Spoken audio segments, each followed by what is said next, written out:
Vamos ler a palavra de Deus. Lá no Evangelho de Lucas, capítulo 17, versos de 1 a 10. Uma projeção vai aparecer ali na tradução da NVI, a tradução que estaremos lendo neste momento.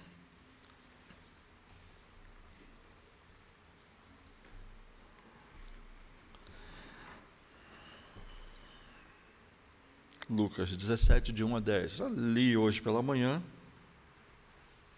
e lembro de ter encerrado o texto falando o quê? Bendita, lembra?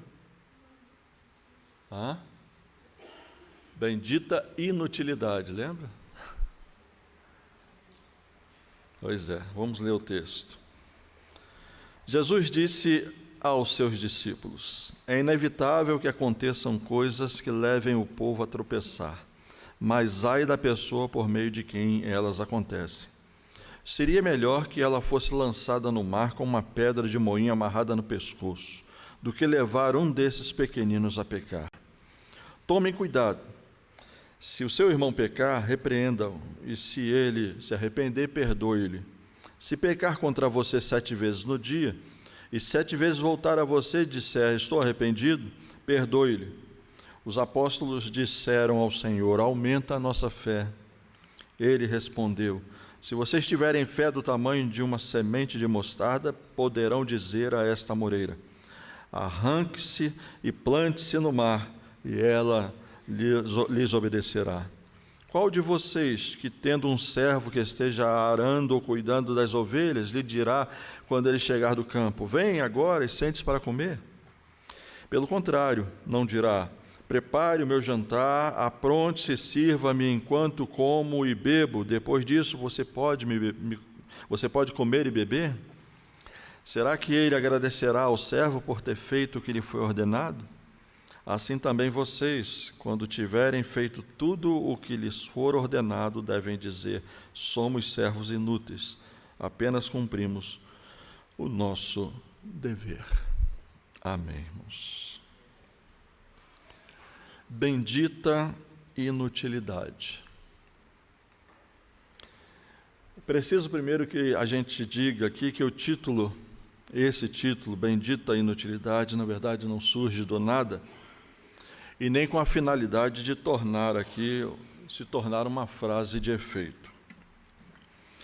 Nem quero também fazer aqui uma apologia ao descuido ou a irresponsabilidade na obra de Deus, até porque a palavra de Deus já nos chama atenção a esse fato, maldito aquele que faz a obra do Senhor de forma relaxada, né? Então, de forma alguma. E nem também desejo eu aqui defender um possível complexo de inferioridade como qualidade indispensável para os discípulos do Senhor Jesus, de forma alguma. Temos que ter, na verdade, a tranquilidade diante do Senhor, pela certeza de que não temos complexo algum, pelo contrário, em Cristo nós temos cura para todas as nossas enfermidades, para o mal da nossa alma, em Cristo somos curados e tratados. O tema bendita inutilidade, na verdade, extraímos aqui, à luz do texto bíblico, na palavra do Senhor. Então vamos ter em mente, antes de tudo, que o Senhor Jesus, Ele está discorrendo aí sobre 4 assuntos, nesses 10 primeiros versos do capítulo 17 do Evangelho de Lucas. Há 4 assuntos aí importantes, e eu vou destacar cada um deles para os irmãos perceberem a importância desses assuntos. O primeiro trata do escândalo. Este é o primeiro deles, que está no versos de 1 e 2 do texto, em que Jesus fala que é inevitável que eles aconteçam. Conquanto impossível de não acontecer, o peso da responsabilidade recai sobre aqueles de quem o escândalo acontece, ensejando o tropeço de muitas outras pessoas. Há diversas maneiras, amados, pelas quais temos um impacto na vida das pessoas que estão à nossa volta. Se este impacto levar uma pessoa a pecar, ai de nós. ai de nós, se aquilo que faço, aquilo que falo, o meu modo de viver, de repente levar uma pessoa a cair ou a pecar, fica bem claro para mim no texto que eu haverei de prestar conta a respeito disso diante do Senhor. Cada um de nós somos responsáveis por isto. Pelo nosso costume, pelo nosso jeito de ser. Será que nós não temos provocado outros a tropeçarem? Isso é uma coisa que nós precisamos pensar e refletir de forma séria a respeito das palavras de Jesus nesse texto. Deus está atento às nossas vidas. Tenha certeza disto. Deus está atento a cada coisa que realizamos e Ele cobrará de nós o sangue daqueles que caírem, daqueles que se afastarem, ou daqueles que até mesmo nunca se converterem por causa da nossa influência. Isso é coisa muito séria, irmãos. Às vezes nós não... Tem texto da palavra de Deus que às vezes a gente não para refletir na tal seriedade com que ele se apresenta para nós. Então, a salvação de cada ser humano, a salvação sua e a salvação daquele seu vizinho, a salvação do seu filho, a salvação de seu pai, de sua mãe, de todos aqueles que estão à sua volta, custou a Deus a mesma coisa. Custou para o Senhor a mesma coisa, a vida de seu único filho. Foi esse o custo. Foi esse o custo que o Senhor pagou por cada um de nós e por cada uma das pessoas que estão sempre à nossa volta. Mas é interessante que o Senhor fala de escândalo neste texto, versos 1 e 2. E logo depois, nos versos 3 e verso 4, o Senhor trata sobre perdão. Acredito eu que já pensando na possibilidade dos erros que seriam cometidos, de fato, que poderiam até mesmo causar tropeço. Então, o perdão pode resolver estas questões. Então, no versos 3 e 4, ele fala exatamente sobre esse quesito, o perdão. Se de um lado nós devemos estar atentos para não sermos pedras de tropeço para os outros, tudo devemos fazer, por outro lado, para não abrigarmos amargura, ressentimento, seja contra quem quer que for. Nós não podemos fazer acepção de pessoas, nós não podemos escolher as pessoas nas quais nós queremos conviver e amar. Temos que ter muito cuidado com isso, não podemos abrigar em nosso coração ressentimentos, mágoas, em relação a qualquer pessoa, seja ela qual for, que está à nossa volta. E o que pode ser pior que isto? É a recusa em perdoarmos aquelas pessoas que precisam do nosso perdão. De forma alguma podemos fazer esse tipo de coisa. Jesus repreende, e é interessante que o texto fala que devemos perdoar as pessoas tantas vezes quanto formos chamados para perdoar. É isso que o Senhor está ensinando ali, não importa. Se 7 vezes no dia ela vier até você, arrependida e pedindo perdão, você deve perdoar. É isso o que o Senhor ensina para nós, esse texto. E diante de tudo isso, é interessante, né? Desse último ensinamento sobre o perdão, os discípulos ficam perplexos. Eu diria até que espiritualmente impotentes. E aí eles dizem: pô, Senhor, então aumenta-nos a fé. Diante daquela situação, daquele quadro difícil, porque não é fácil. Irmãos, é incrível como há situações na vida em que eu mesmo, em particular, já pedi ao Senhor para me dar mais fé, porque há coisas que eu vejo às vezes acontecendo por aí, no meio nosso chamado evangélico, que eu preciso que Deus aumente a fé para eu poder entender e às vezes aceitar algumas coisas que são feitas por aí. E os discípulos aqui, diante daquela situação apresentada pelo Senhor, 7 vezes, acharam muito, né? E eles clamam ao Senhor: Senhor, aumenta a nossa fé. Realmente, aqui não é o caso de termos fé. Fé nós temos, mas sim a de usarmos a fé que já temos. O que os discípulos queriam é que aquela fé fosse ampliada, acrescida na vida deles. E isso é um desejo que nós devemos ter também. Nós não podemos nos contentar com a fé que abraçamos quando um dia aceitamos a Jesus. Nós temos que crescer nessa fé. Nós temos que permitir que essa fé se desenvolva em nós, na vida da gente. Isso precisa ocorrer. E Jesus nos diz, nesse texto, que se nós tivermos a fé do tamanho de um grão de mostarda, que nós vamos fazer o quê? Nós vamos falar para a amoreira e ela vai se plantar lá no mar. Olha só, hein? O que o Senhor está falando. Mas em outro texto, Jesus também disse que se nós tivermos a fé do tamanho de um grão de mostarda, seremos capazes também de transportar montanhas, né? Obviamente que Jesus ele está aqui falando a respeito de que pela fé nós podemos fazer coisas extraordinárias. E podemos. Não tenha dúvidas disso. Talvez a nossa fé seja bem menor do que a de um grão de mostarda. Então precisamos sim pedir ao Senhor que acrescente mais a nossa fé, que aumente a nossa fé. Eu não quero transportar montanhas, não tenho interesse em transportar montanhas, não quero que minha fé seja crescida para isso. E nem quero que a amoreira seja plantada no mar. Obviamente que a utilização de Jesus por isso era uma linguagem de figura, para mostrar aquilo que se pode fazer pela fé. Mas devemos pedir a Jesus sim, para aumentar a nossa fé. Para quê? Para podermos viver esse evangelho que Ele deixou para nós de forma cristalina, de forma pura, de forma irrepreensível. Por isso devemos clamar ao Senhor para aumentar a nossa fé. Devemos aumentar a nossa fé, pedir ao Senhor que aumente a nossa fé, para podermos suportar também os sofrimentos reais desta vida. E haja sofrimento. E como precisamos de fé para suportá-los no dia a dia da nossa vida.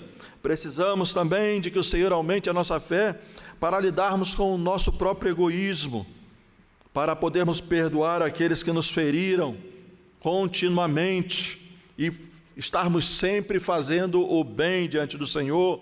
Precisamos pedir ao Senhor que aumente a nossa fé de fato para sermos luz neste mundo tão obscurecido pelo pecado e pela falta de fé. Então, se há problema de pecado e se há falta de fé, precisamos pedir ao Senhor que aumente a nossa, para que sejamos luz, para que sejamos sal aonde estamos vivendo. E finalmente, Jesus falou sobre escândalo, Jesus falou sobre perdão, Jesus falou sobre a fé, sobre o poder da fé na vida daquele que crê. E finalmente vem o quarto ensino de Jesus, que é a obediência do servo, nos versículos de 7 a 10 desse texto. O argumento aí de Jesus está centrado, na verdade, na permanente disponibilidade e humildade que devem caracterizar um servo. Irmãos, como é importante a gente ter essa compreensão. Nós somos servos. Conquanto lemos agorinha mesmo que Jesus disse que já não vos chamo servos, mas vos chamo amigos, né? Mas a gente tem que ter o entendimento e a compreensão que por mais que sejamos amigos do Senhor, Ele continua sendo o nosso Senhor. Ele continua sendo o nosso Senhor e não podemos perder a mentalidade de que somos servos dEle, servos do Senhor. É interessante que talvez alguns, deixando levar pela tamanha intimidade que vão, parece que tendo com o Senhor, e acham-se muito mais do que amigos, e há muitas pessoas por aí determinando e querendo mandar em Deus, querendo exigir do Senhor isso e aquilo outro, como se Deus estivesse sujeito aos seus desmandos. E na verdade, nós somos servos, esta é a realidade. É esse o entendimento que nós temos que ter. E é isso o que o Senhor Jesus procura nos ensinar através desse texto.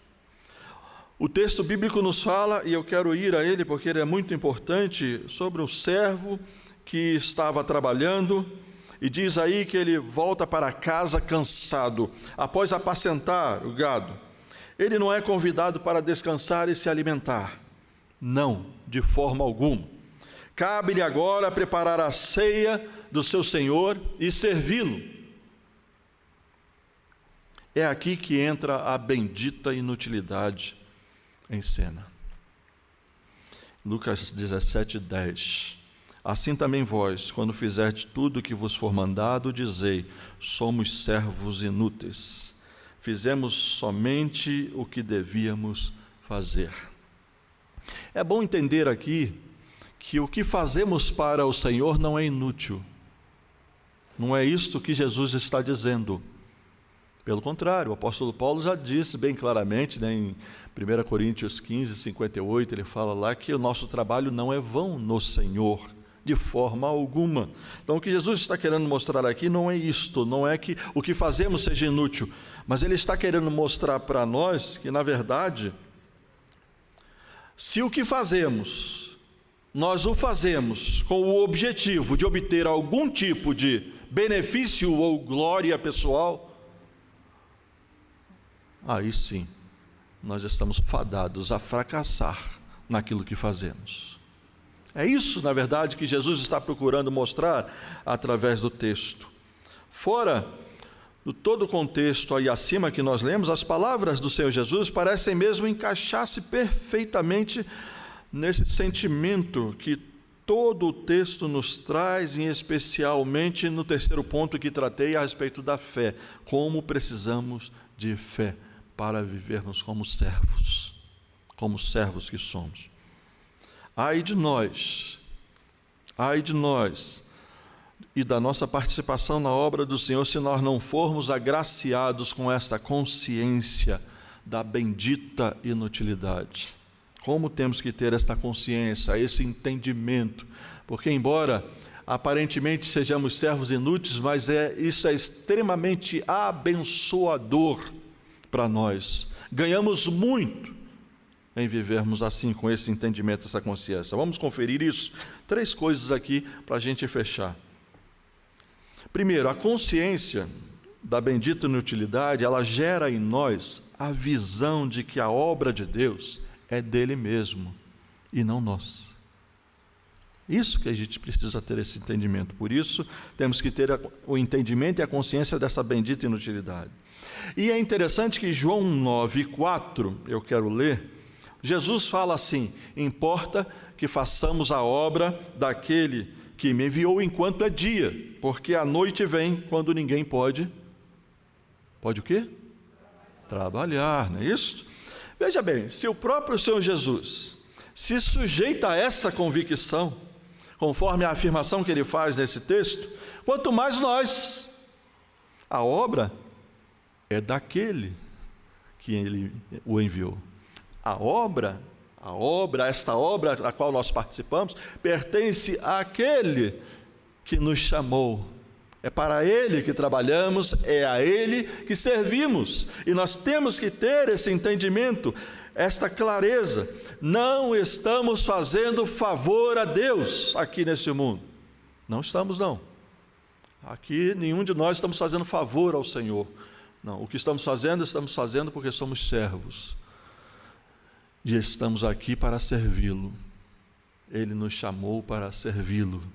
E vamos servi-lo em todo o tempo que vivermos esta vida. Depois que partirmos e estivermos na glória eterna, ainda é outra história. Aí é outra história. Mas enquanto estivermos aqui, somos servos. E a obra é dele. Tenha entendimento a respeito disto. Não há glória nenhuma pessoal naquilo que fazemos, se essa glória não for a do próprio Senhor.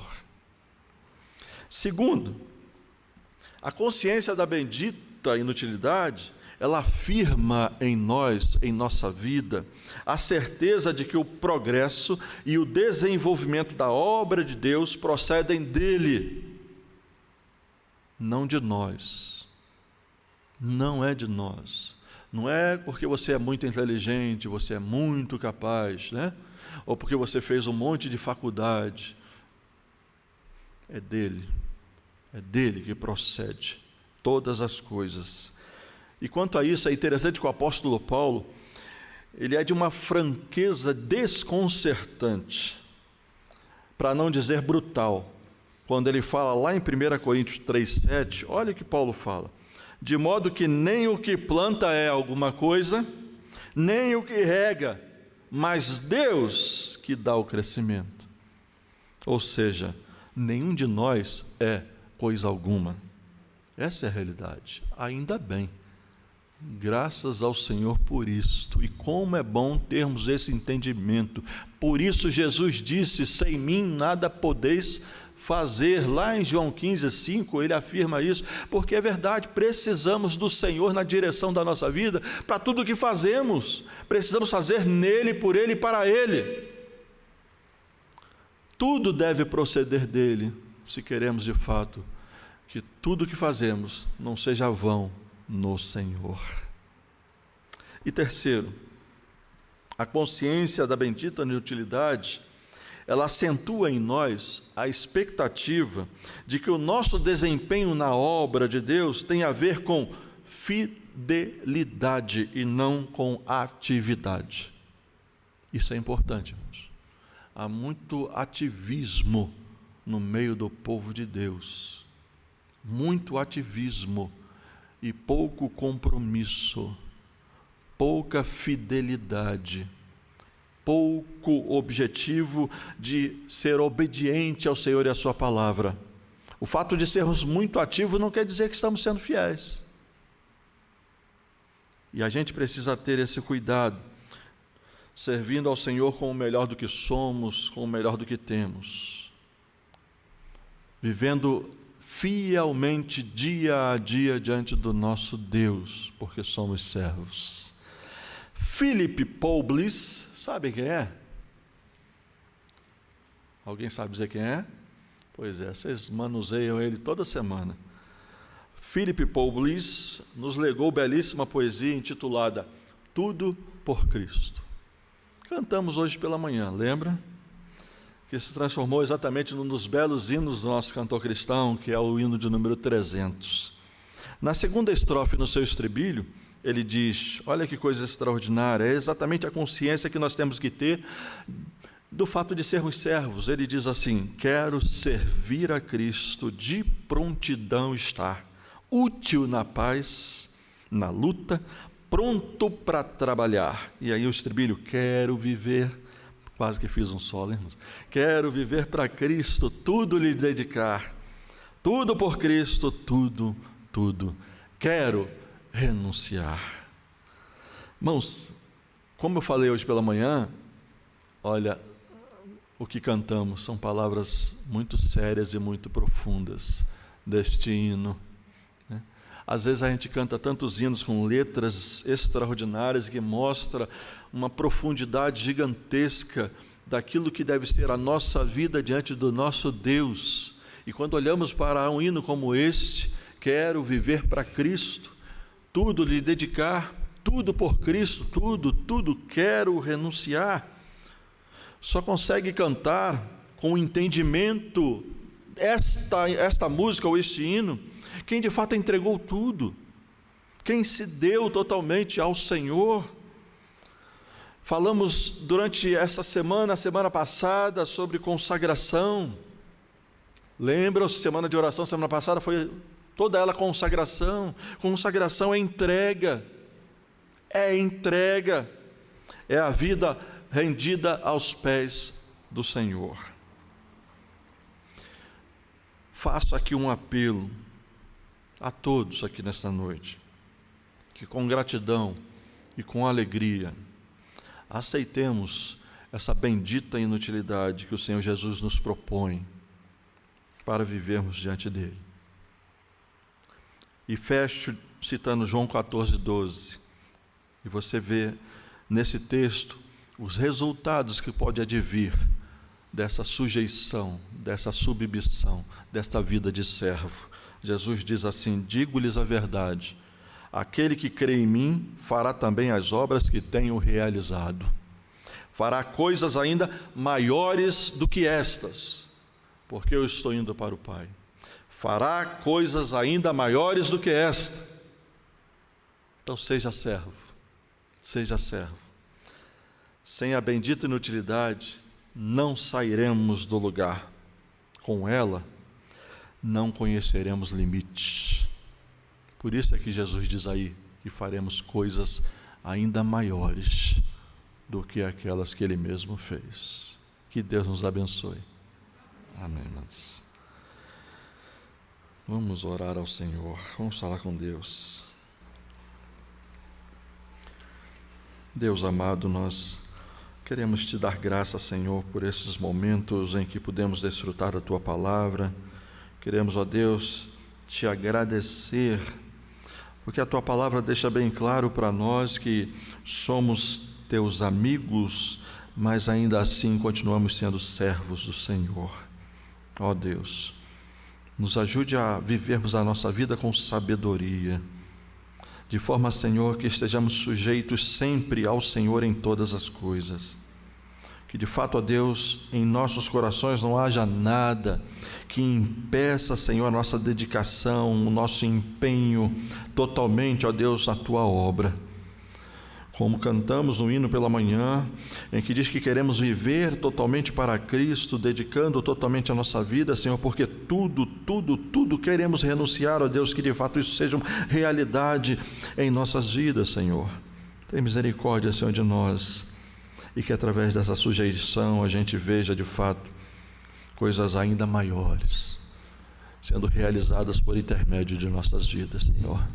Usa-nos, ó Deus, conforme o Teu querer efetuar, e abençoa, Senhor, a Tua igreja aqui nesta hora. É a oração que fazemos, Senhor, no nome de Jesus. Amém, Senhor. Amém.